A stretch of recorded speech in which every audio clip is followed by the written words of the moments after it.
After the outbreak of the First World War, the idea of compulsory service was introduced to the UK.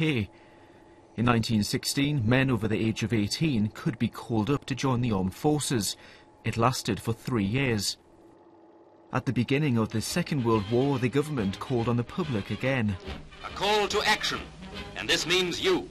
Well, personally, I think it's a very good thing for this country at the present state of world affairs. It's a wise move on the government's part, but I'm very doubtful of it. Well, I don't mind joining up. I could do a new Sunday suit, a pair of daisy roots out of it.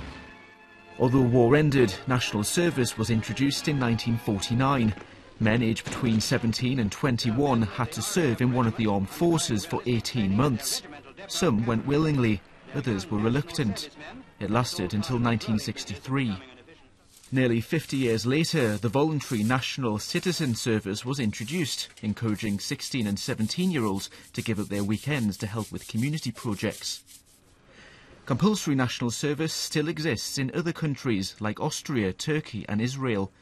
This bill would make it mandatory here as well. Jake Morrison, at 20 years old, is one of Britain's youngest councillors. Bob Croxton, a former prisoner, now working with young people. Very good morning to both of you. Morning.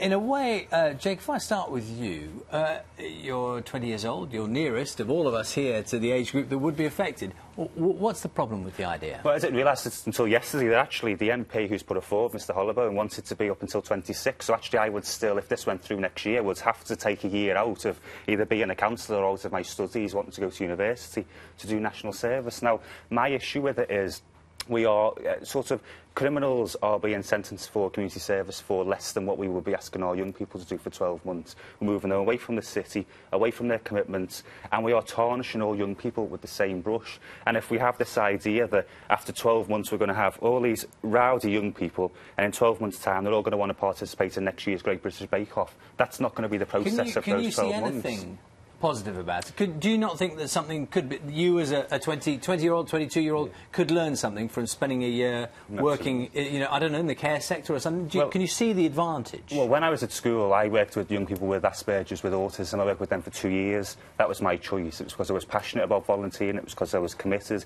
And it was because I was empowered. We empowered our young people to participate in volunteering. When you force people to do something, you completely take away that element of compassion, which is exactly what you would expect from people who are caring for the elderly. OK, I know that, Bob Croxton, you work with young people trying to get them back into employment. You've heard what he says. Do you think it is might be a good idea? Yeah, well, I think we need to understand Jake's going home to his mum. You know, I've got 200 kids. Is that true? I'm going to college first, but yeah. He's going home to his mum. I look after over 200 young people, right? And some days young people come in and they pain me how little they understand about life. And is that because they're going home to their mums? Yes, a lot of young people. See, I train for the motor industry. We've got a classic car restoration training programme. We've got young people working on Ferraris, Alfa Romeos, Jaguars, and we try to make something a little bit different. And although they want to be mechanics, most of them come and they can't even use a plug. You know, and I look at them and we're trying to get them ready for the world of work and for life itself.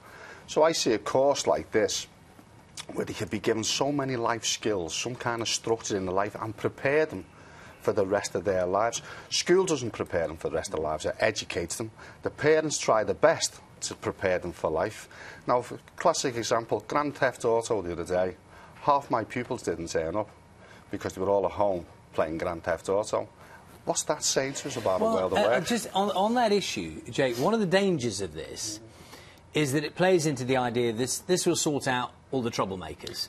And in a way, I'm not sure that that's what this scheme is designed for. It's not designed to sort out people's problems. It's just a bit of experience. Life skills. When I got a call yesterday to do this, I had a little look into it, and from reading the quotes from Philip Hollobone, who put forward this bill, for me, he was describing MPs. They need to have compassion for elderly people. They need to have compassion for disabled people. You know, they need to treat people with respect. I think he was looking at his colleagues rather than young people, because the young people I work with have got respect for these people. Yesterday, I'm a governor of Chilwell Sports College.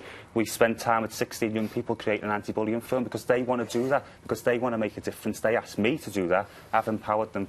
by giving them some money. Let me just put this, Bob. Lots of people sending in messages. This is from Jenny. She says, I'm absolutely outraged by this national service bill. The older generation, all you do is tarnish young people with the same brush. She says, I'm 19, I work full-time, I live on my own, I don't get any benefits whatsoever, I pay for everything and I have no criminal record. So if this is done properly, you've just played a bit of national service on the telly. That's rubbish. That's gone by. It's not going to happen like that.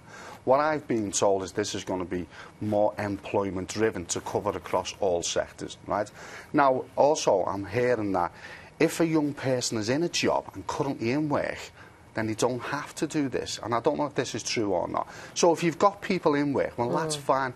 But we've got a group of young people that need direction in their lives. And providing that this is done with sympathy, empathy, compassion, and done properly, then this can work. It really, really can.